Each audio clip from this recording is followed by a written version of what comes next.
जय हिंद दोस्तों। Dharmendra Tiwari lab channel पर आप सभी का स्वागत है।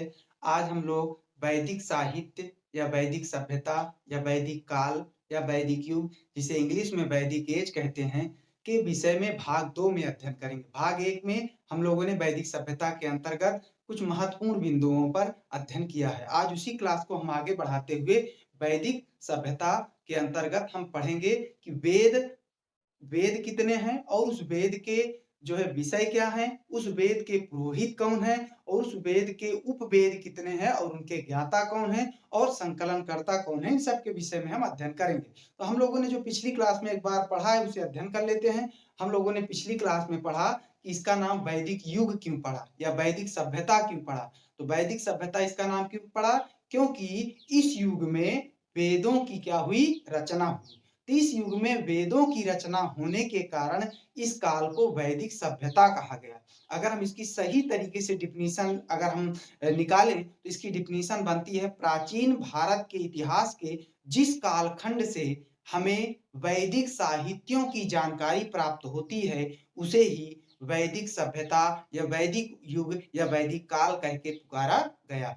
तो कौन सा कालखंड, तो वैदिक युग का जो कालखंड है वो 1500 से 600 ईसा पूर्व तक है। अर्थात वैदिक युग जो था ईसा मसीह के जन्म से पहले 1500 साल पहले जो है क्या आया, वैदिक युग आया। और 1500 साल से घटते क्रम में 1412, 1300, 1200, 1100, है ना, 900, 800, 700, 600 ऐसे घटते क्रम में 600 वो ईसा पूर्व तक फला फूला। अर्थात वैदिक युग का जो कालखंड रहा वो 900 सालों का कालखंड रहा। इसी काल में विभिन्न प्रकार के 4 वैदिक साहित्यों की क्या हुई, रचना हुई। तो वैदिक युग या वैदिक सभ्यता में कुल कितने वैदिक साहित्य की रचना हुई, 4। और उन्हीं वैदिक साहित्यों की रचना के कालखंड के नाम से इसे क्या रख दिया गया, वैदिक सभ्यता। तो कौन कौन से 4 वैदिक साहित्य की रचना हुई, पहला वेद, दूसरा वैदिक साहित्य ब्राह्मण ग्रंथ, तीसरा आरण्यक और चौथा जो था आपका उपनिषद। तो हम सबसे पहले बात कर लेते हैं वेद। वेद जो है संस्कृत के विद शब्द से बना है जिसका मतलब होता है जानना। अर्थात वेद की का ज्ञान प्राप्त करना ही क्या कहलाता है ना, वेद।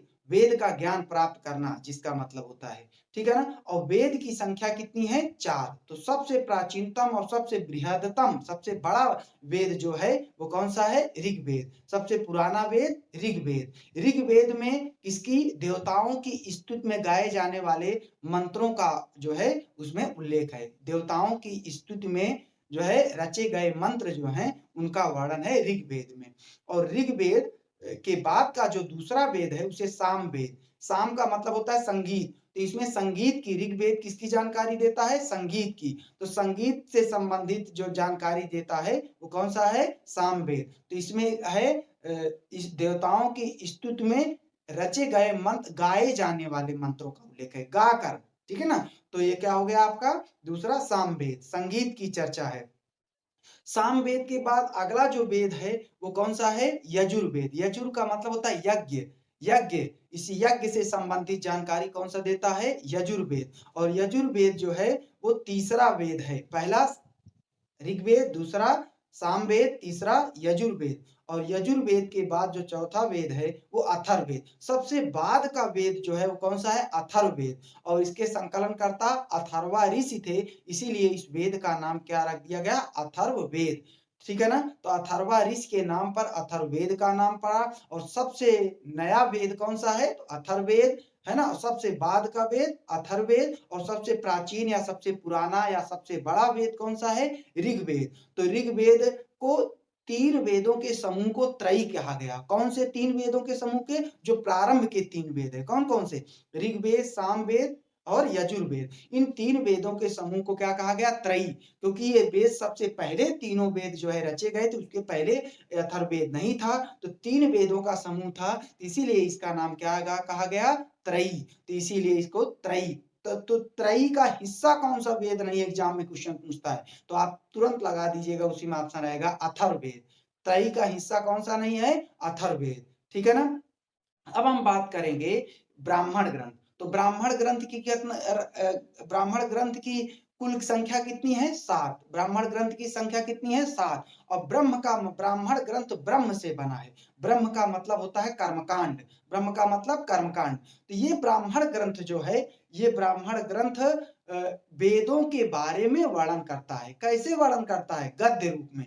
वेद जो है कविता की तरह लिखे गए हैं, पद्य रूप में लिखे गए हैं, जिसे हम गा सकते हैं। लेकिन जो ब्राह्मण ग्रंथ हैं वो किसकी तरह लिखे गए हैं? कहानी की तरह, गद्य की तरह। और किसके बारे में लिखा गया है ब्राह्मण ग्रंथ में? वेदों के बारे में जो कहानी की तरह लिखकर बताया गया है, उसे ही ब्राह्मण ग्रंथ कहा गया। क्या कहा गया? ब्राह्मण ग्रंथ। उसमें कर्मकांड से संबंधित जानकारी प्रदान करता है। वहीं पर ब्राह्मण ग्रंथ की संख्या कितनी है? 7 ब्राह्मण ग्रंथ हैं। तो पहला ऋग्वेद है। ऋग्वेद का जो ब्राह्मण ग्रंथ है, जो ऋग्वेद के बारे में जो कहानी की तरह वर्णन करता है ब्राह्मण ग्रंथ, वो कौन सा है? ऐतरेय और कौस्तुकी। ऐतरेय और कौस्तुकी। दूसरा है सामवेद। तो सामवेद के बारे में जो जानकारी देता है ब्राह्मण ग्रंथ, वो कौन सा है? पंचविश षड्विश। पंचविश और षड्विश सामवेद के बारे में कहानी की तरह वर्णन करता है। सामवेद के बारे में गद्य में लिखा हुआ वर्णन करता है। कौन सा? सामवेद, तो ब्राह्मण ग्रंथ। और वो ब्राह्मण ग्रंथ कौन कौन सा है? पंचविश और षड्विश। अगला जो वेद है वो कौन सा है? यजुर्वेद। यजुर्वेद के बारे में कहानी की तरह जो वर्णन करता है ब्राह्मण ग्रंथ, वो कौन सा है? तो कौन सा है? तैतरी और शतपथ। तैतरी और शतपथ किसके बारे में वर्णन करता है? किसके बारे में? यजुर्वेद के बारे में गद्यात्मक विश्लेषण करता है। कौन? तैतरी और शतपथ ब्राह्मण ग्रंथ। तो 6 ब्राह्मण ग्रंथ हो गए। और चौथा वेद जो है कौन सा है?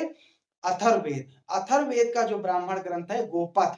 अथर्ववेद का ब्राह्मण ग्रंथ कौन सा है? गोपथ। तो गोपथ जो है अथर्ववेद के बारे में कहानी की तरह गद्यात्मक विश्लेषण करता है। हमने बताया वेद प्रायः किसमें है? पद्य में। वेद किसमें है? प्रायः पद्य में। जैसे ऋग्वेद पद्य में और आपका सामवेद पद्य में। लेकिन जो आपका अगला यजुर्वेद है, वो यजुर्वेद गद्य और पद्य दोनों में है।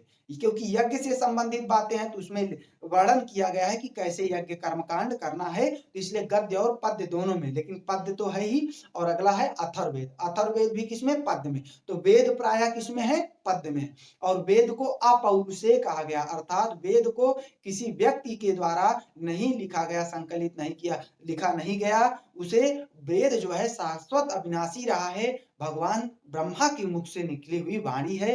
वेद पहले से ही रहा है, तो वेद को किसी ने लिखा नहीं, अपौरुषेय, इसीलिए वेद को कहा गया। वेद अपौरुषेय है। वेद प्रायः पद्य में है। और वेद में सबसे प्राचीन वेद ऋग्वेद और सबसे नया वेद अथर्ववेद। वेदों की संख्या कितनी है? 4। वेदों की संख्या 4। त्रयी कौन कौन सा है? तो ऋग्वेद, सामवेद, यजुर्वेद त्रयी है। अथर्ववेद त्रयी का हिस्सा नहीं है। पूर्व वैदिक काल को ही हम किस नाम से जानते हैं? ऋग वैदिक काल। क्योंकि इस पूरे पूर्व वैदिक काल में जो है अधिकतर भागों में किसका वर्णन है? तो ऋग्वेद का कालखंड है, इसलिए पूर्व वैदिक काल के नाम से भी जाना जाता है। हमने आपको बताया था 1500 ईसा पूर्व से 600 ईसा पूर्व का जो कालखंड है, वो 2 भागों में विभाजित करके बताया गया है। क्योंकि ये 900 सालों का कालखंड था, इसीलिए इस कालखंड को 2 भागों में विभाजित करके हम अध्ययन करते हैं। तो पहला कालखंड जब हम विभाजित करते हैं तो पूर्व वैदिक काल। और पूर्व वैदिक काल जो था वो 1500 ईसा पूर्व से लेकर 1000 ईसा पूर्व तक माना जाता है। तो 1500 से 1000 ईसा पूर्व तक के कालखंड को ही, जो पूर्व वैदिक काल है, उसे ही ऋग वैदिक काल कहा जाता है। और उत्तर वैदिक काल का कालखंड 1000 से 600 ईसा पूर्व को उत्तर वैदिक कालखंड कह के पुकारा जाता है। अब हमने ब्राह्मण ग्रंथ की चर्चा की। अरण्यक, अरण्यक मैंने बताया था अरण्यक कोई पुस्तक नहीं है। अरण्यक वह भाग है, वेदों का वह भाग जो जंगल में ऋषियों मुनियों ने उसको संकलित किया, तो वो क्या कहा गया? अरण्यक। तो क्या होगा? वेदों का वह भाग जो जंगल में बैठ के संकलित किया गया, उसे क्या कहा गया? अरण्यक। अरण्य मतलब जंगल, अरण्यक। तो अरण्यक। तो अरण्यक जो है का मतलब होता है जंगल। तो जंगल में बैठकर लिखा जाने वाला ग्रंथ क्या कहलाया? अरण्यक। वेदों का वह भाग जो जंगल में बैठ के लिखा गया, उसे अरण्यक कहा गया। ठीक है ना।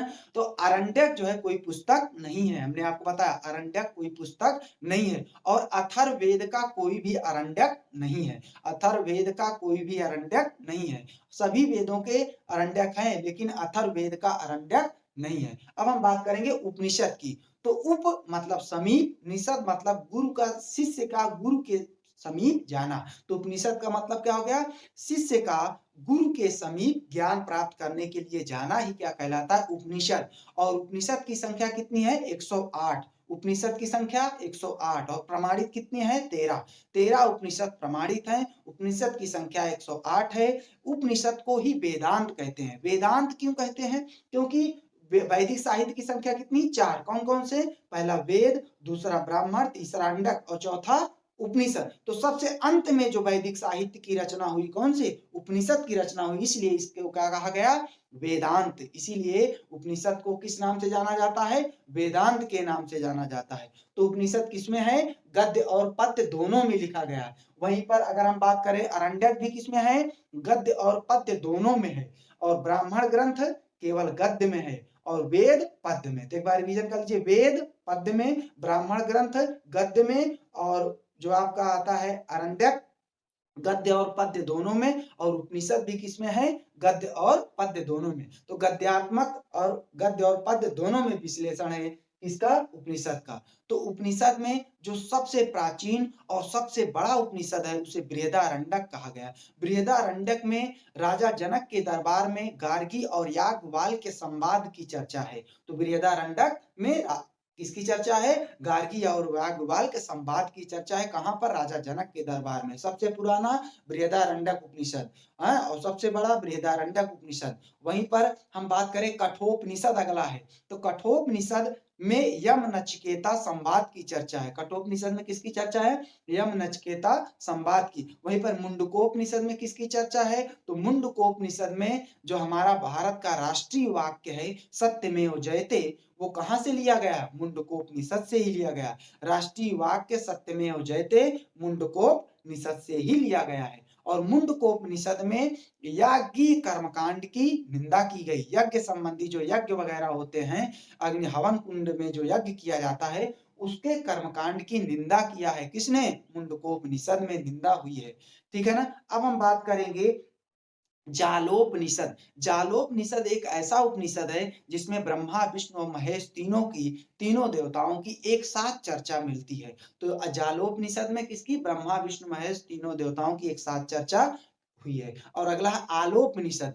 आलोपनिषद में किसकी चर्चा है, तो आलोपनिषद जो है एक प्रकार से आप समझें तो ये किसके बारे में बताता है, आलोपनिषद। यहाँ पर जो वर्णन है आलोपनिषद के बाद है ईशानोपनिषद।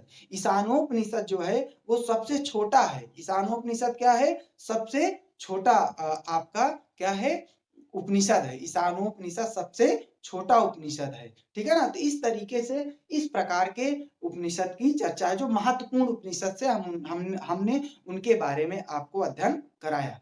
ठीक है ना। अब हम बात करेंगे कि वेद और वेद के विषय क्या हैं। जो वेद है उन वेदों के पुरोहित को क्या कहा गया, और वेद के बाद हम ब्राह्मण ग्रंथ कौन कौन से हैं, और उपवेद और उसके उपवेद के संकलनकर्ता के विषय में हम अध्ययन करेंगे। और पिछली क्लास में हमने आपको ये भी बताया था कि जो वैदिक काल के लोग थे वो कौन थे, आर्य थे। वैदिक काल या वैदिक युग के लोग कौन थे, आर्य थे। आर्य का मतलब होता है श्रेष्ठ। आर्य का मतलब होता है श्रेष्ठ। और आर्यों की भाषा क्या थी, संस्कृत थी। आर्य कहां से आए थे, तो आर्य मध्य एशिया। मध्य एशिया में कौन सा देश, वर्तमान समय में अफगानिस्तान।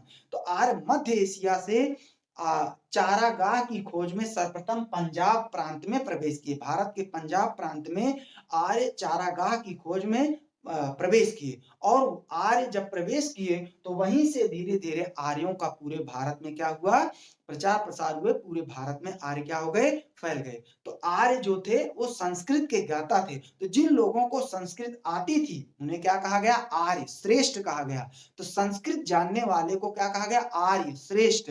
और जिसे संस्कृत नहीं आती थी उन्हें क्या कहा गया, अनार्य। तो भारत में जो पहले से लोग थे, मूल निवासी थे, वो क्या थे, अनार्य। लेकिन जो संस्कृत के बारे में ज्ञाता थे, जानकार थे, जो मध्य एशिया से भारत में पहुंचे पंजाब प्रांत में, वो कौन थे?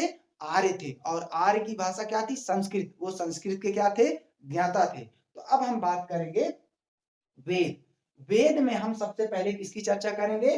ऋग्वेद। किसकी चर्चा करेंगे? ऋग्वेद। हमने आपको बताया है कि ऋग्वेद क्या के विषय में, ऋग्वेद में किसकी चर्चा है? तो देवताओं की स्तुति में गाए जाने वाले मंत्र, देवताओं की स्तुति में रचे गए मंत्र। अर्थात स्तुति का मतलब प्रार्थना, जैसे हम ईश्वर की प्रार्थना करते हैं मंत्रोच्चारण करके, तो वही मंत्र जो लिखे गए, ऋचाएं जिसे कहते हैं, तो देवताओं की स्तुति में रचे गए जो मंत्र हैं, जो ऋचाएं हैं, वो किसमें चर्चा है? ऋग्वेद में। ऋग्वेद में ईश्वर की स्तुति में जो है रचे गए मंत्र की चर्चा है। और ऋग्वेद के जो पुरोहित होते हैं, उन्हें क्या कहा जाता था? होता, होता या होत्र। ऋग्वेद के पुरोहित को क्या कहा जाता था? होता या होत्र। ऋग्वेद में किसकी चर्चा है? तो ईश्वर की स्तुति या प्रार्थना में रचे गए मंत्र की चर्चा है। और पुरोहित को क्या? होता या होत्र। और जो वेद है, वेद के ब्राह्मण ग्रंथ कितने हैं? 2 ब्राह्मण ग्रंथ, ऐतरेय, कौस्तुकी। हमने बताया वेद जैसे ऋग्वेद पद्य में है, लेकिन इसका गद्यात्मक विश्लेषण कौन बताता है? ऐतरेय और कौस्तुकी।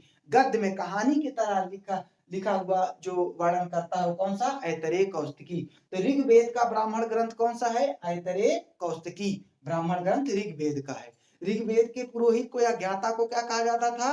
होता या होत्र। ठीक है ना, जो ईश्वर की मंत्र उच्चारण करते थे, देवी देवताओं की जो मंत्र, क्योंकि इसके लिए विशेष होना चाहिए ना।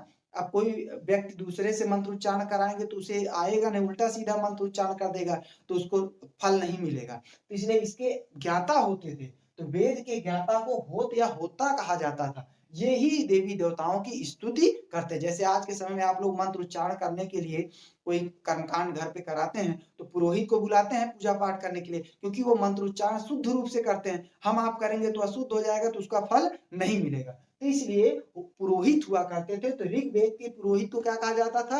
होता या होत्र। और ब्राह्मण ग्रंथ कौन से हैं इसके? ऐतरेय, कौस्तुकी। अब ऋग्वेद के उपवेद है, ऋग्वेद के उपवेद। तो ऋग्वेद का जो उपवेद है वो कौन सा है? आयुर्वेद। ऋग्वेद का उपवेद कौन सा है? आयुर्वेद। आयुर्वेद में किसकी चर्चा है? चिकित्सा की, चिकित्सा की चर्चा है। किसकी जानकारी देता है आयुर्वेद? चिकित्सा की जानकारी देता है। अर्थात व्यक्ति को कोई रोग या किसी प्रकार की बीमारी हो जाती है तो उसकी चिकित्सा कैसे होगी, इन सब की जानकारी कौन देता है? आयुर्वेद। तो वेद, ऋग्वेद, और ऋग्वेद का विषय क्या है? देवताओं की स्तुति में रचे गए मंत्र। और इसको जो इस मंत्र का उच्चारण जो करता था, ज्ञाता जो था, होता या होत्र होता था। और इस ऋग्वेद के जो ब्राह्मण ग्रंथ है कौन सा है? ऐतरेय और कौस्तुकी है। और इस ऋग्वेद का उपवेद कौन सा है? तो आयुर्वेद। आयुर्वेद किसकी जानकारी देता है? चिकित्सा की जानकारी देता है। और इस उपवेद के संकलन करता कौन है? तो प्रजापति, प्रजापति मुनि है। तो उपवेद जो है, आयुर्वेद जो है, इसके रचयिता या संकलन करता कौन है? तो कौन है? प्रजापति। कौन है? प्रजापति। ठीक है ना। अब हम बात करेंगे सामवेद। साम का मतलब संगीत। तो संगीत की चर्चा, अर्थात विभिन्न प्रकार के गाए जाने वाले मंत्रों का क्या है? संकलन। किसमें? सामवेद में। विभिन्न प्रकार के गाए जाने वाले मंत्रों का क्या है? संकलन। किसमें? सामवेद। तो सामवेद में किसकी चर्चा? साम संगीत, साम संगीत। ठीक है ना। तो सामवेद में किसकी चर्चा है? संगीत की। और इसके विद्वान जो सामवेद के मंत्र का उच्चारण करते थे, इनके विद्वानों को उद्गाता। भाई संगीत की चर्चा है तो गाना, गाना तो उद्गाता। ठीक है ना। तो वहां पर क्या हो जाएगा? उद्गाता।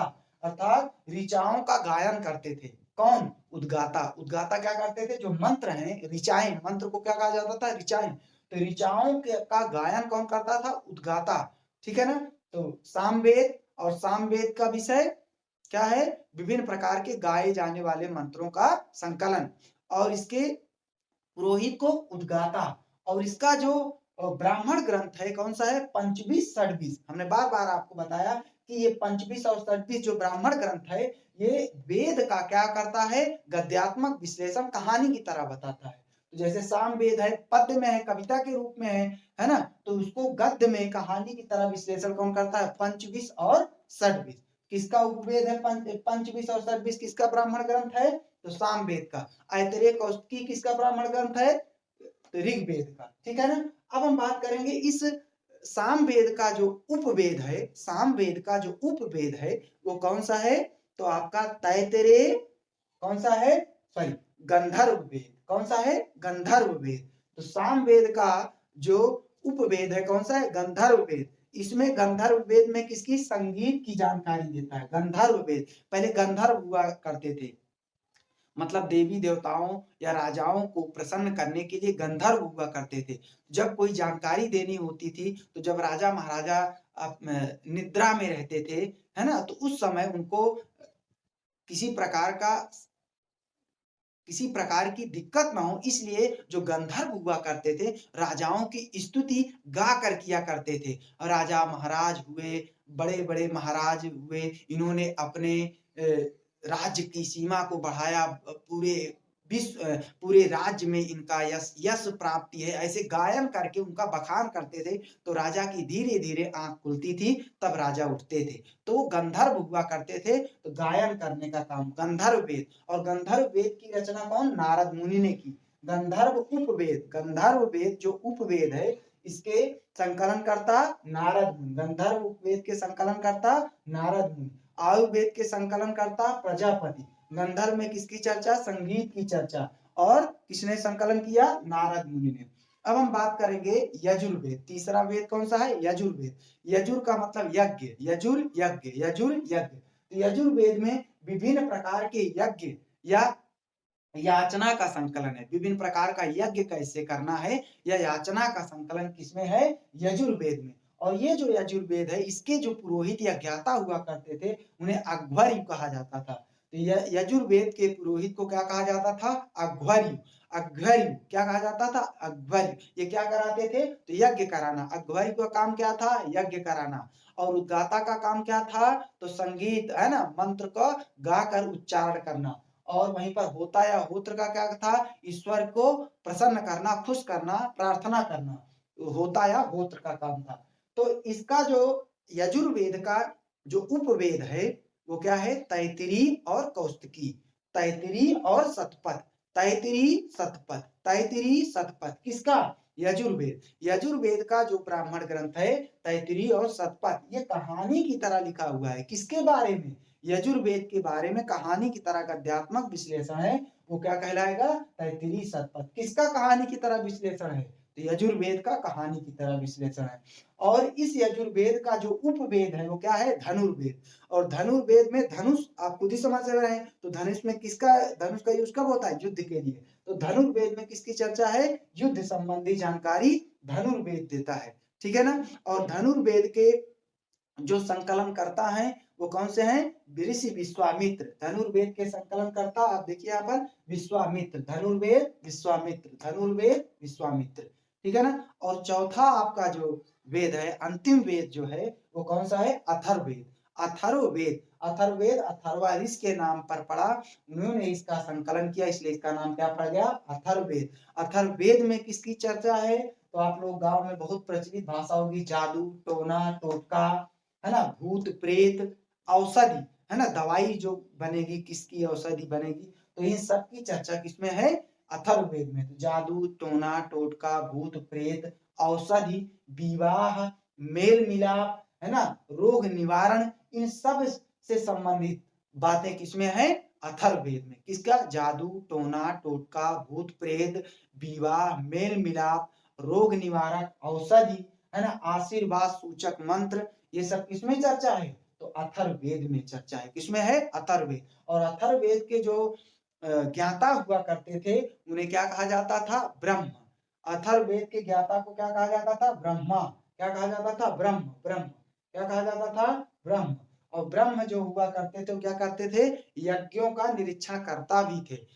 जो ब्रह्म हुआ करते थे, यज्ञ का निरीक्षण करता भी यही ब्रह्म हुआ। यज्ञों के निरीक्षण करता भी कौन हुआ करते थे? ब्रह्म। तो ब्रह्म किसके ज्ञाता थे? किसके? अथर्ववेद के ज्ञाता ब्रह्म। यजुर्वेद के ज्ञाता कौन हो जाएगा? अध्वर्यु। सामवेद के ज्ञाता उद्गाता और ऋग्वेद के ज्ञाता क्या हो जाएगा? होता या होत्र। ठीक है ना? ऋग्वेद में देवताओं की स्तुति में रचे गए मंत्र, सामवेद में गाए जाने वाले मंत्रों का उल्लेख, संगीत, है ना? यजुर्वेद में यज्ञ की संबंधित जानकारी, ठीक है ना? अथर्ववेद में जादू टोना टोटका भूत प्रेत औषधि मेल मिलाप विवाह, है ना? औषधि और आशीर्वाद सूचक मंत्र, इन सब की चर्चा अथर्ववेद में।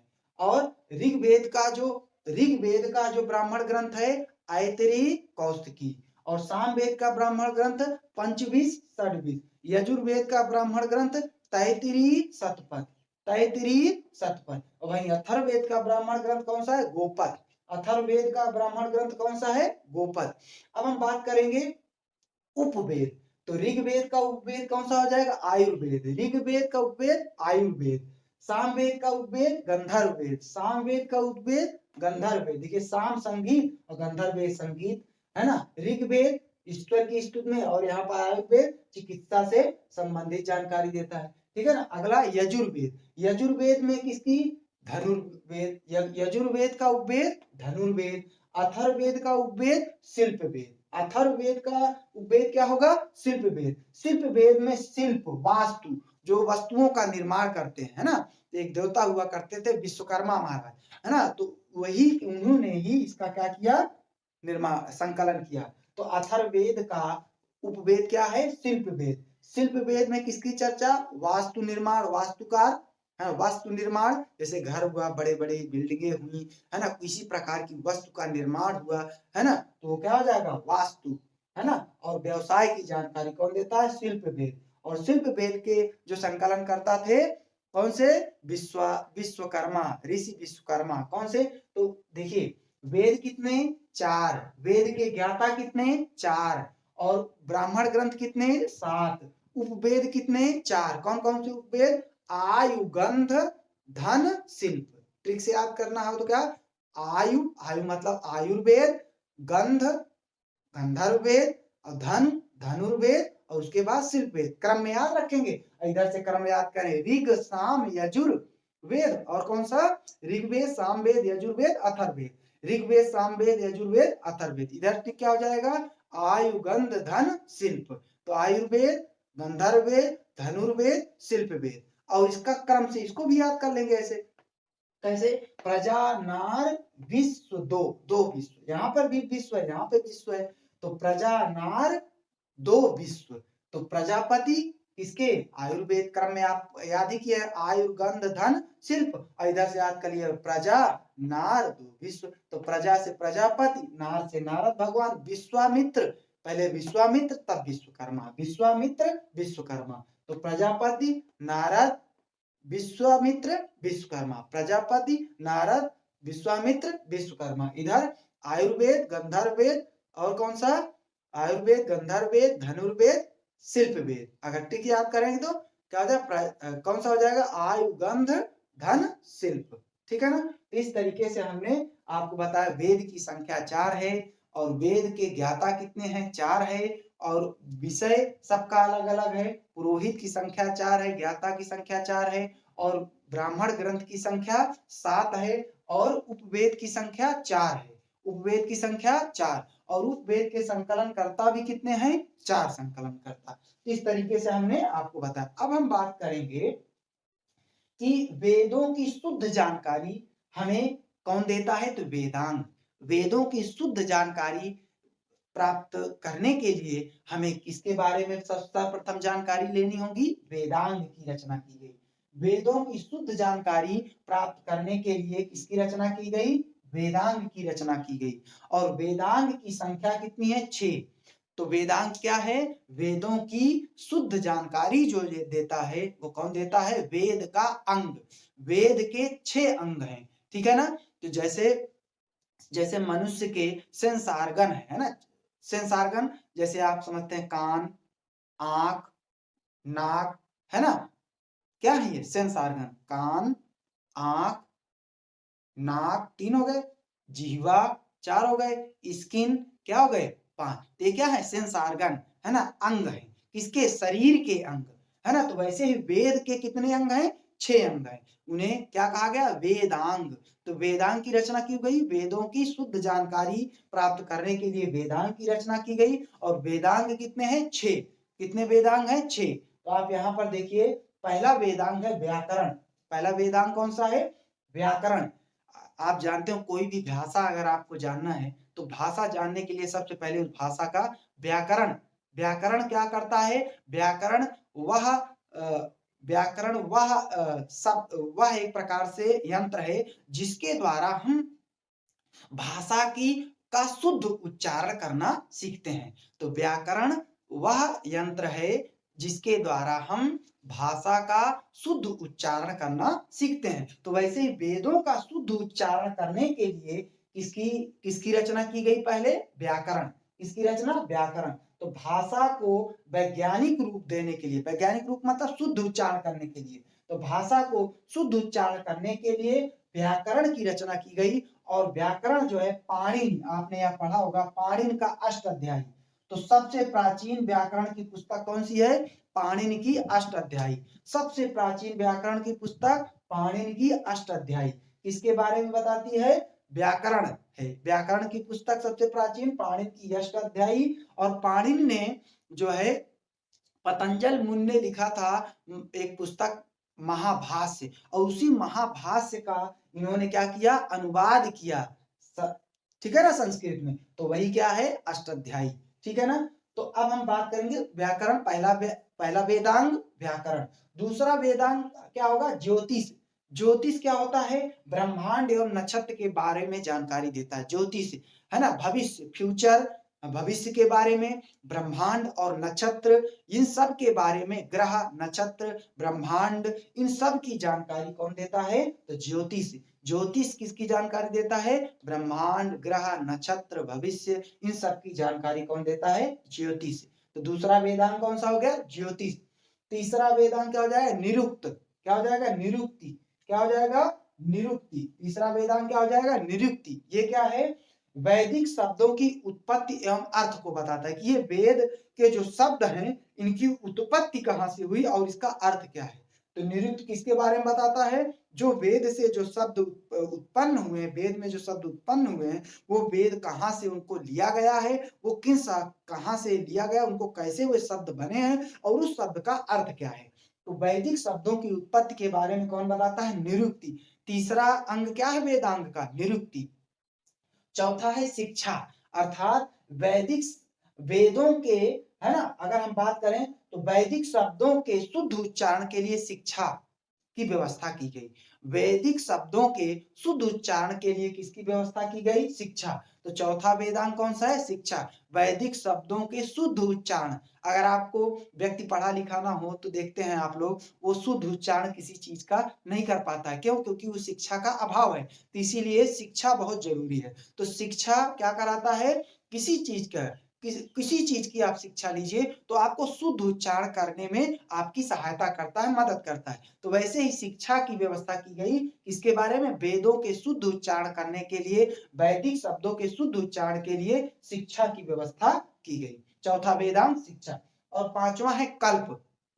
कल्प जो है विधि विधान के बारे में बताता है कि कल्प एक प्रकार से होता है कि कितने कल्प में ईश्वर फिर से जो है पृथ्वी पे प्राकट्य होंगे, कब जो है फिर से अपने आप को पृथ्वी पर अवतरित होंगे, या कितने कल्प होते हैं, इन सब के बारे में क्या बताता है? कल्प।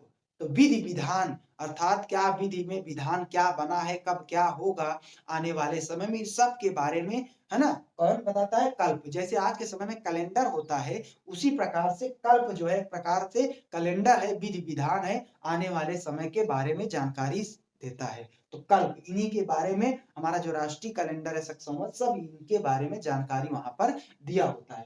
ठीक है ना। अगला है छंद। छंद जो है वैदिक मंत्रों के लक्षण और उनकी विशेषताओं के बारे में बताता है। छंद किसके बारे में? वैदिक मंत्रों के लक्षण क्या है और उनकी महत्वपूर्ण विशेषताएं क्या हैं, इन सब के बारे में कौन बताता है? छंद।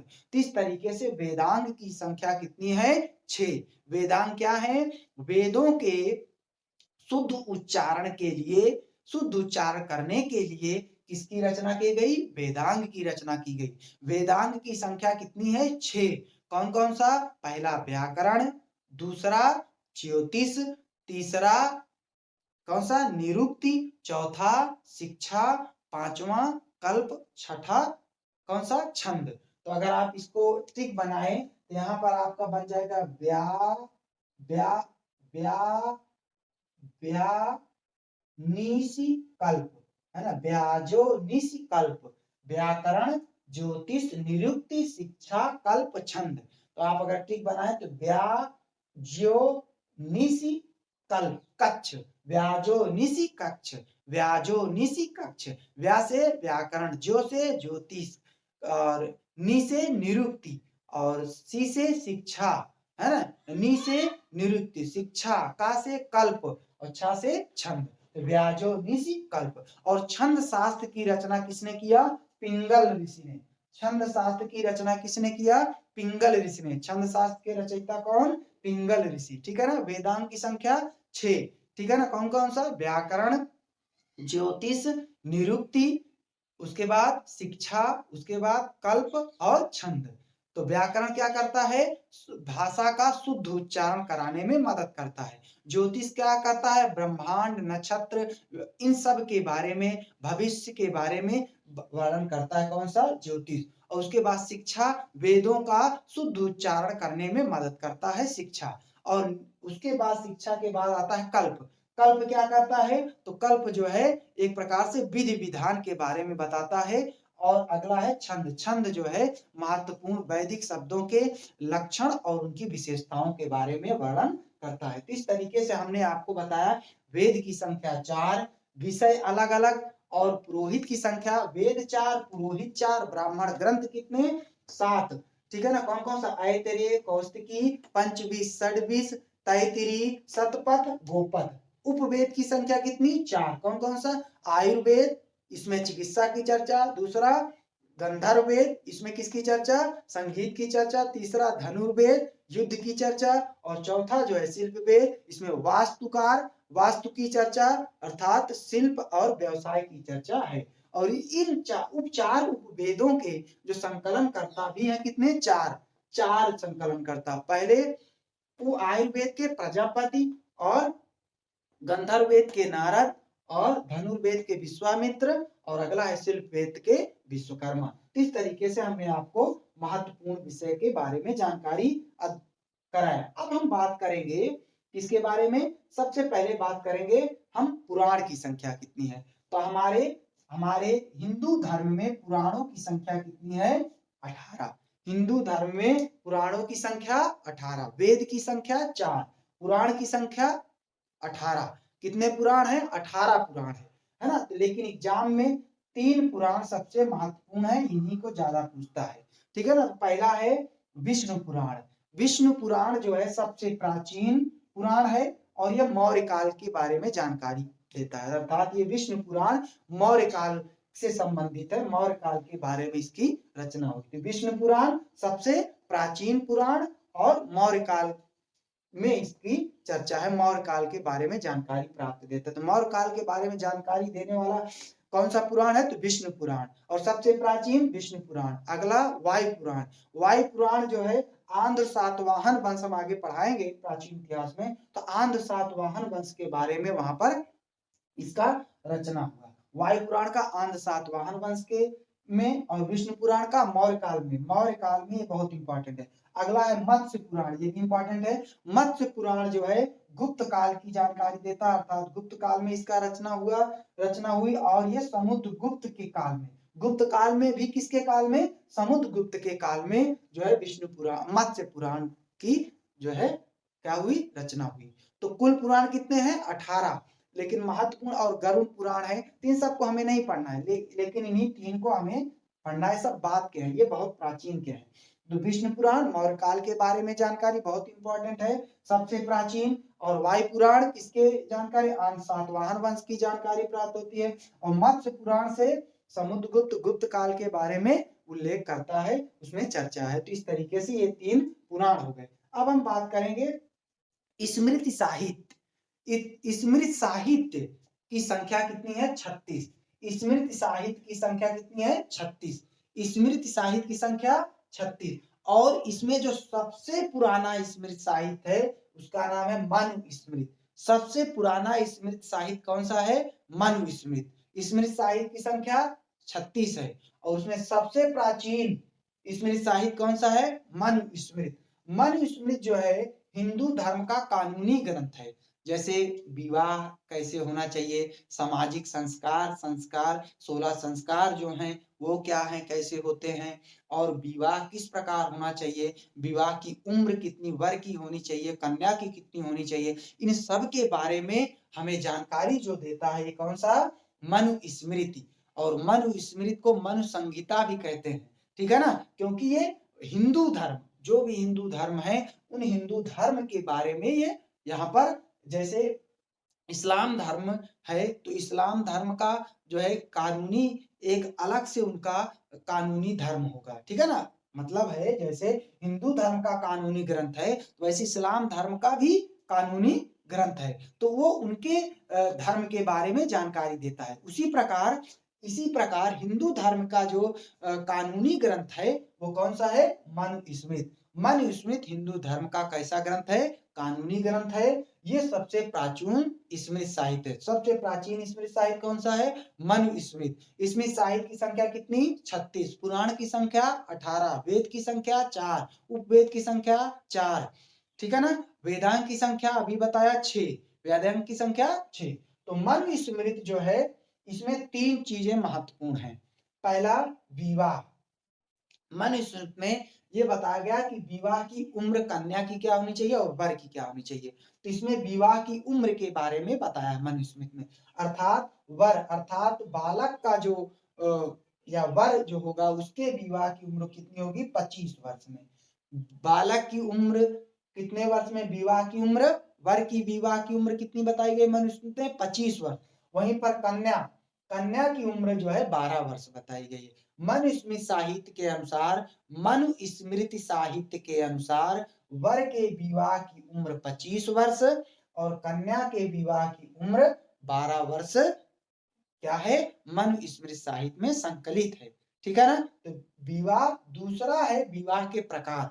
मनुस्मृति साहित्य में 8 प्रकार, विवाह के 8 प्रकार की चर्चा है। मनुस्मृति साहित्य में कितने प्रकार के विवाह की चर्चा है? 8 प्रकार के विवाह की चर्चा है, जिसमें से 4 प्रकार के विवाह मान्य थे और 4 प्रकार के विवाह अमान्य थे। मान्य का मतलब जो वैध थे, है ना, कानूनी, मनुस्मृति साहित्य के अनुसार कानूनी तौर पर वो मान्य थे, समाज उसको मानेगा, लेकिन समाज में 4 प्रकार के विवाह अमान्य थे। तो पहले मान्य विवाह हम बात कर लेते हैं, कौन कौन से? ब्रह्म विवाह, सबसे सर्वोच्च सबसे उत्तम विवाह कौन था? ब्रह्म विवाह। दूसरा कौन सा था? प्रजापत्य विवाह, प्रजापत्य विवाह, ठीक है ना। तो प्रजापत्य विवाह जो वेदों का मंत्रोच्चारण करते थे उनसे जब वहां पर विवाह होता था तो ब्रह्म विवाह, प्रजापत्य दोनों सर्वोत्तम, है ना, सर्वोत्तम ब्रह्म विवाह और उसी प्रकार से प्रजापत्य विवाह भी था। तीसरा विवाह था कौन सा? दैव विवाह, अर्थात जो यज्ञ कराने वाले पुरोहित हुआ करते थे उनसे जब विवाह होता था तो उसे देव विवाह कहते थे, दैव विवाह, ठीक है ना। तो पहला ब्रह्म विवाह मान्य, दूसरा प्रजापत्य विवाह और तीसरा दैव विवाह और चौथा आर्ष विवाह। आर्ष विवाह क्या होता था? इसमें वर पक्ष कन्या पक्ष को एक बैल गाय या एक जोड़ी गाय या एक जोड़ी गाय तथा बैल क्या करते थे?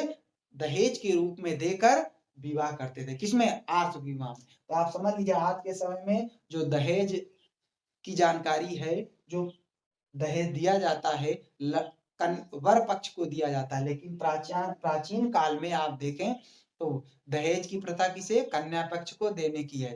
तो इसी में देखिए आर्ष विवाह जो है इसमें कन्या पक्ष को वर पक्ष वाले एक जोड़ी गाय और एक जोड़ी बैल देकर जो है विवाह किया करते थे। तो ये कौन सा था? आर्ष विवाह। तो मान्य कितने प्रकार के? 4 प्रकार के विवाह थे। कौन कौन सा? ब्रह्म विवाह, प्रजापत्य विवाह और तीसरा कौन सा विवाह मैंने बताया? दैव विवाह, और चौथा जो था आर्ष विवाह, ठीक है ना? अब हम बात करेंगे अमान्य विवाह। तो 4 प्रकार के अमान्य विवाह भी थे। कौन-कौन से थे? पहला विवाह जो था अमान्य विवाह वो था असुर विवाह। कौन सा? असुर विवाह। असुर विवाह में क्या होता था कि इसमें धोखे से विवाह कर लिया जाता था। असुर विवाह में क्या किया जाता था? क्या कर लिया जाता था? धोखे से। अगर धोखे से क्या आप एक तरह से बात करें तो कन्या, है ना? कन्या का क्या किया जाता था? कन्या को खरीद कर विवाह किया जाता था। किसमें? असुर विवाह में। असुर विवाह में कन्या खरीद कर लाई जाती थी और उसका विवाह हो जाता था। तो ये असुर विवाह अमान्य था, ये मान्य नहीं था। तो पहला कौन सा? असुर विवाह। असुर विवाह में क्या होता था? कन्या को खरीद कर विवाह करना क्या कहलाता था? असुर विवाह। दूसरा था पिशाच विवाह। कौन था? पिशाच विवाह। पिशाच विवाह में क्या होता था? धोखे से, अर्थात कन्या की बिना जानकारी के, है ना, उससे विवाह कर लेना क्या कहलाता था? पिशाच विवाह। कौन सा विवाह? पिशाच विवाह। तीसरा विवाह था राक्षस विवाह। इसमें कन्या का अपहरण करके विवाह होता था, तो उसे क्या कहेंगे? राक्षस विवाह। और चौथा विवाह जो था गंधर्व विवाह था। गंधर्व विवाह, इसमें क्या होता था? अ, वर और कन्या दोनों एक दूसरे से प्रेम पूर्वक विवाह करते थे, प्रेम में पड़ जाते थे और दोनों आपस में विवाह कर लेते थे, तो उसे गंधर्व विवाह कहते थे। तो गंधर्व विवाह। तो 4 प्रकार के विवाह मान्य और 4 प्रकार के विवाह अमान्य। कौन-कौन सा? पहला अमान्य कौन सा था? असुर विवाह। असुर विवाह में क्या होता था? कन्या क्या होता था? कन्या को क्या किया जाता था? कन्या को खरीद कर विवाह किया जाता था असुर विवाह में। दूसरा असुर के बाद कौन सा? पिशाच विवाह। पिशाच विवाह में क्या होता था? धोखे से, कन्या की बिना जानकारी के उससे धोखे से क्या कर लिया जाता था? विवाह कर लिया जाता था, वो पिशाच विवाह। तीसरा विवाह हो गया राक्षस विवाह। राक्षस विवाह में क्या होता था? कन्या का अपहरण करके विवाह किया जाता था, तो राक्षस विवाह कहलाता था। और चौथा विवाह था गंधर्व विवाह, जो प्रेम प्रेम विवाह होता था, प्रेम में जो पड़ के विवाह होता था, उसे गंधर्व विवाह कहते थे। इस तरीके से 4 प्रकार के अमान्य विवाह और 4 प्रकार के मान्य विवाह। कुल कितने प्रकार के विवाह की चर्चा? 8 प्रकार के। किसमें? मनुस्मृति में। स्मृत साहित्य की संख्या 36 है, उसमें से एक स्मृत साहित्य है मनुस्मृति, जो सबसे प्राचीन स्मृत साहित्य है। ये हिंदू का कानूनी ग्रंथ है। इसमें जो है क्या है? विवाह की चर्चा है, विवाह की उम्र कितनी होनी चाहिए, विवाह के प्रकार और संस्कार की चर्चा है, ठीक है ना? और मैंने बताया सबसे प्राचीन मनुस्मृति है, ठीक है ना? इस तरीके से लड़के की कन्या की उम्र कितनी होनी चाहिए विवाह मनुस्मृति के साहित्य के अनुसार? 12 वर्ष। और वर पक्ष की वर की उम्र कितनी होनी चाहिए? 25 वर्ष। तो वर की 25 और कन्या की 12 वर्ष विवाह का जो है उम्र सीमा तय की गई थी। किसमें? मनुस्मृति साहित्य के अनुसार। और विवाह के प्रकार कितने? 8 प्रकार थे। 4 मान्य थे, 4 अमान्य थे। ब्रह्म विवाह, दूसरा कौन सा था? ब्रह्म के बाद ब्रह्म विवाह और प्रजापत्य विवाह, दैव विवाह और कौन सा? आर्ष विवाह। ये मान्य थे, है ना? सर्वोत्तम ब्रह्म विवाह। अमान्य कौन सा था? तो पहला कौन सा था? असुर विवाह, इसमें कन्या को खरीद कर विवाह किया जाता था। दूसरा था कौन सा? पिशाच विवाह, इसमें कन्या से धोखे से विवाह, बिना जानकारी के उससे विवाह कर लिया जाता था।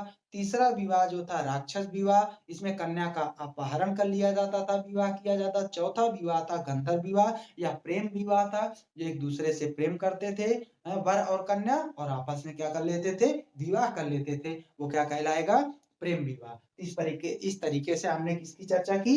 विवाह के प्रकार और विवाह की। अब हम बात करेंगे, यही है 16 संस्कार। हिंदू धर्म में जो 16 संस्कार की चर्चा है वो कहाँ पर है? मनुस्मृति में। हिंदू धर्म में विवाह के प्रकार की चर्चा कहाँ पर है? तो मनुस्मृति में। और विवाह की उम्र सीमा कहाँ सर्वप्रथम किसमें तय की गई? मनुस्मृति में। मनुस्मृति क्या है? स्मृति साहित्य ग्रंथ है। कितने स्मृति साहित्य ग्रंथ हैं? कुल 36। सबसे प्राचीन स्मृति साहित्य मनुस्मृति साहित्य, ठीक है ना? अब हम बात करेंगे 16 संस्कार। किसकी बात करेंगे? 16 संस्कार की चर्चा है। मनुस्मृति साहित्य में कितने संस्कार की चर्चा है? 16 संस्कार की। तो पहला संस्कार जो होता था जो स्त्री होती थी, जब स्त्री के गर्भ में बच्चा, नवजात शिशु, है ना? जब स्त्री के गर्भ में भ्रूण जो है क्या होता था, भ्रूण आ जाता था, तो उसे क्या कहते थे? पहला संस्कार गर्भाधान संस्कार। तो अर्थात गर्भाधान संस्कार क्या था? पहला संस्कार गर्भाधान संस्कार, अर्थात गर्भिणी स्त्री के गर्भ में जब भ्रूण जो है बनता था, तो उस समय एक संस्कार किया जाता था, ब्राह्मण को बुलाकर, विद्वानों को बुलाकर, तो क्या होता था? गर्भाधान संस्कार। दूसरा संस्कार पुंसवन संस्कार। जब गर्भिणी स्त्री के गर्भ में भ्रूण आ जाता था, तो उसके बाद पुत्र प्राप्ति के लिए, है ना, एक संस्कार किया जाता था, विद्वानों को बुलाकर मंत्रोच्चारण कराया जाता था, जिसे कहा जाता था पुंसवन संस्कार। तो पहला संस्कार कौन सा हो गया? पहला संस्कार गर्भाधान संस्कार, दूसरा पुंसवन संस्कार। पुत्र प्राप्त के लिए किया जाने वाला संस्कार क्या हो जाएगा? पुंसवन संस्कार। गर्भाधान क्या है? गर्भिणी स्त्री के गर्भ में जब भ्रूण का जो है उत्पत्ति होती है, तो उस समय जो संस्कार कराया जाता था उसे गर्भाधान संस्कार। पहला संस्कार गर्भाधान संस्कार, दूसरा पुंसवन संस्कार, तीसरा था सीमांतोन्नयन, अर्थात गर्भिणी स्त्री के गर्भ में जो बच्चा है, जो भ्रूण है वो और जो गर्भिणी स्त्री है, दोनों स्वस्थ रहें, हिष्ट-पुष्ट रहें, इसके लिए एक संस्कार कराया जाता था, विद्वानों को बुलाकर मंत्रोच्चारण कराया जाता था, जिसे कहते थे सीमांतोन्नयन, अर्थात जच्चा और बच्चा दोनों हिष्ट-पुष्ट रहे, दोनों सुख समृद्धि रहें, संपन्न रहें, इसके लिए सीमांतोन्नयन। तीसरा संस्कार कौन था? सीमांतोन्नयन। चौथा संस्कार था जातक कर्म। जब बच्चा जन्म लेता है, तो जन्म के समय जो संस्कार होते हैं, विद्वानों के द्वारा जो संस्कार कराए जाते हैं, विद्वानों से कुंडली वगैरह जो कुछ भी बनाया जाता है जन्म के समय, तो जातक कर्म। तो जातक कर्म क्या है? तो बच्चे के, नवजात शिशु के जन्म के समय जो संस्कार विद्वानों से कराया जाता था, है ना? वो क्या होता था? जातक कर्म। तो चौथा संस्कार कौन सा हो गया? जातक कर्म संस्कार। पांचवा संस्कार आपका है नामकरण। जब बच्चा थोड़ा-सा 8 या 9 दिन का हो जाता है, तो पंडित जी आते हैं, आप देखते हैं मंत्रोच्चारण करते हैं और उस बच्चे का, राशि का नामकरण करते हैं, उसका नाम रखते हैं, तो नामकरण संस्कार। तो 5वां संस्कार कौन-सा है? नामकरण संस्कार। बच्चे के जन्म के बाद का 5वां संस्कार कौन-सा है? नामकरण। विद्वानों के द्वारा बुलाकर जो बच्चे का नामकरण कराया जाता है, विद्वानों के द्वारा, ब्राह्मण बुलाकर, पंडित के द्वारा, तो क्या हो गया? नामकरण संस्कार। 5वां संस्कार क्या हो गया? नामकरण। और छठा संस्कार है निष्क्रमण। निष्क्रमण का मतलब जब बच्चा थोड़ा-सा और बड़ा हो जाता है, तो घर से जब पहली बार उसे बाहर निकाला जाता है, तो उसके लिए विद्वानों के द्वारा क्या किया जाता है? मंत्रोच्चारण कराया जाता है, तो वो कहलाएगा निष्क्रमण संस्कार। कौन-सा संस्कार? निष्क्रमण। निष्क्रमण का मतलब घर से पहली बार बाहर जब निकलता है बच्चा, तो उसे निष्क्रमण संस्कार कहते हैं। ठीक है ना? ये आपका छठा। 7वां संस्कार है अन्नप्राशन। तो जब बच्चा 6 महीने का हो जाता है, तो उसके लिए चांदी का चम्मच और चांदी के कटोरे में बच्चे को दूध और खीर क्या किया जाता है? खिलाया जाता है। तो पहली बार अन्न जब बच्चे को खिलाया जाता है, तो वही 7वां संस्कार जो है अन्नप्राशन संस्कार। कौन-सा संस्कार? अन्नप्राशन संस्कार। और अगला है चूड़ा कर्म। चूड़ा कर्म का मतलब होता है जब बच्चा 1 वर्ष का हो जाता है, तो चूड़ा कर्म, जिसे चौल या मुंडन कहते हैं, तो बच्चे का मुंडन कराया जाता है और उसका चूड़ा कर्म, चूनी, है ना? चूनी रखा जाता है, चूड़ा सीखा रखा जाता है। इसी तरीके से मुंडन करा के, चौल कराकर, तो वो कौन-सा संस्कार हो गया? मुंडन संस्कार, या मुंडन या चौल, या जिसे क्या कहते हैं, चूड़ा कर्म संस्कार कहा जाता है। तो चूड़ा कर्म संस्कार कौन-सा? 8वां संस्कार चूड़ा कर्म या मुंडन संस्कार, या जिसे हम क्या कहते हैं? चौल संस्कार। ठीक है ना? तो ये 8वां संस्कार हो गया। 8वां, जब बच्चे का जो है मुंडन हो जाता है, तो उसके बाद 8वां संस्कार के बाद 9वां आता है कर्णभेद। तो पहले स्त्री, प्राचीन भारत में अगर हम बात करें, तो वैदिक सभ्यता में, तो प्राचीन काल में स्त्री और पुरुष दोनों का क्या होता था? कर्णभेदन। कर्णभेदन का मतलब कर्णछेद कराया जाता था। दोनों वर्ग के लोग उसमें क्या करते थे? क्या करते थे? कर्णभेद कराते थे, स्त्री और पुरुष दोनों, ठीक है ना। तो इस तरीके से 9वां क्या है, कर्णवेधन संस्कार। कौन सा है, कर्णवेधन, अर्थात कर्ण भेद कराया जाता था, कर्ण में छेद कराया, 9वां संस्कार।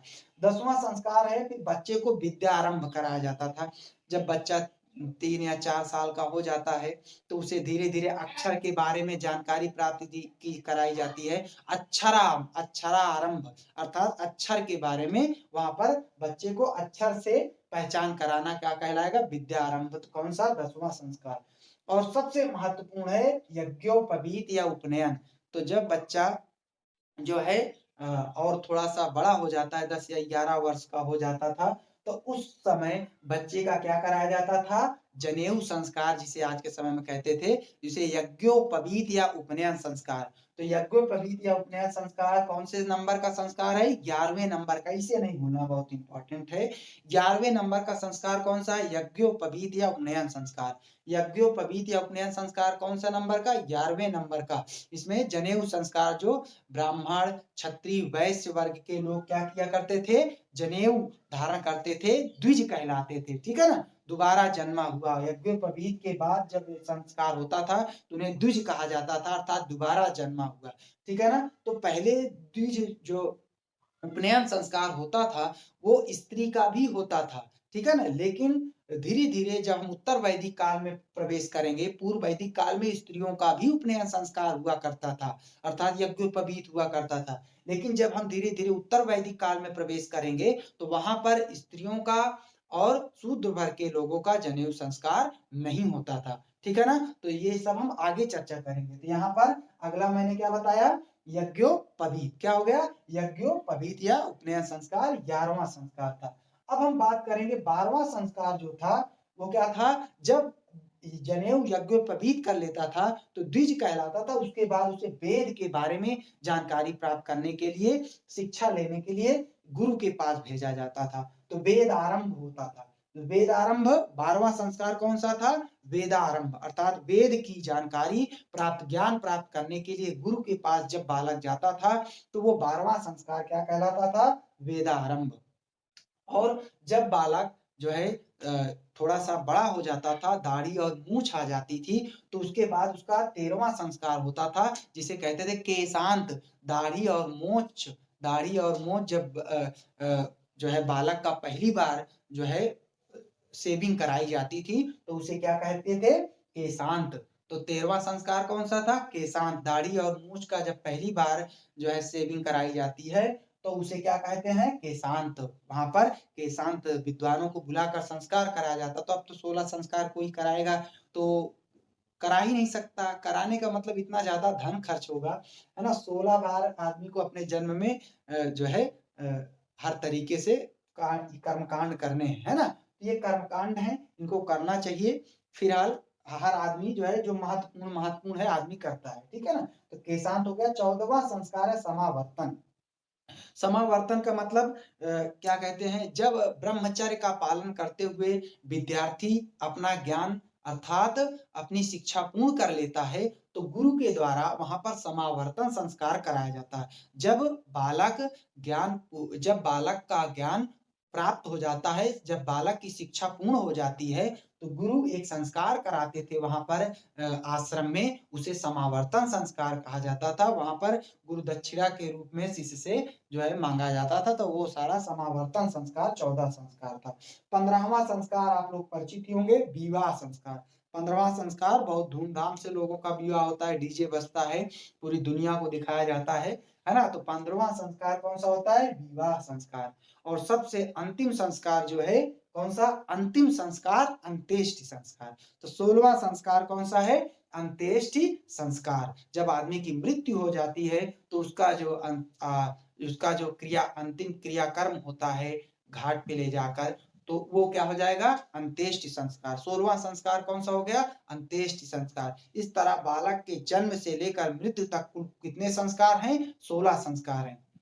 बालक के जन्म से लेकर मृत्यु तक के कुल हिंदू धर्म में संस्कारों की संख्या कितनी है, 16 संस्कार हैं। और 16 संस्कार में सबसे लास्ट का संस्कार कौन सा है?